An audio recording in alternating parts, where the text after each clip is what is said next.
ای میهن سبز مهر، ای شهرگ نبض شعر، ای دوری بجان نزدیک، ای نور دل و دیده.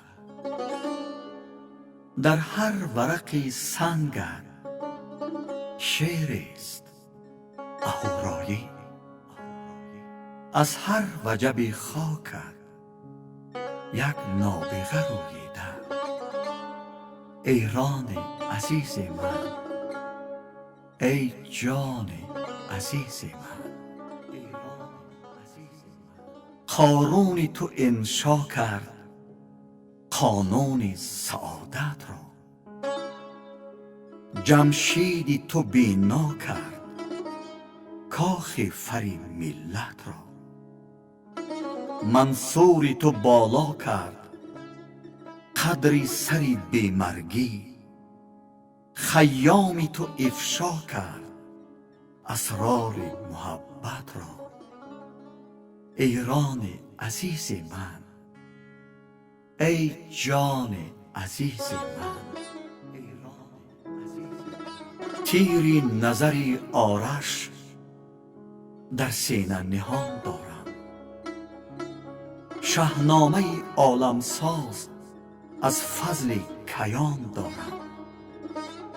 بر قصد کمان بازان، بر رحم کمان سازان، چون ماه نوی تهران ابروی کمان دارم. ایران عزیز من، ای جان عزیز من،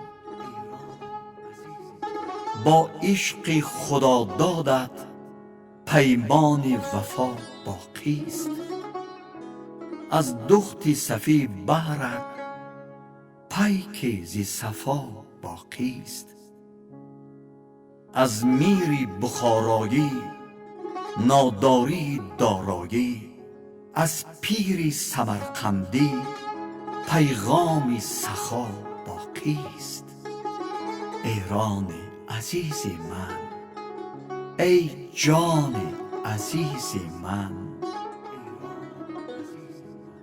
ما را به دل تنگت ای یار به هم آورد، 100 بار تو را میرم 1 بار به هم آورد.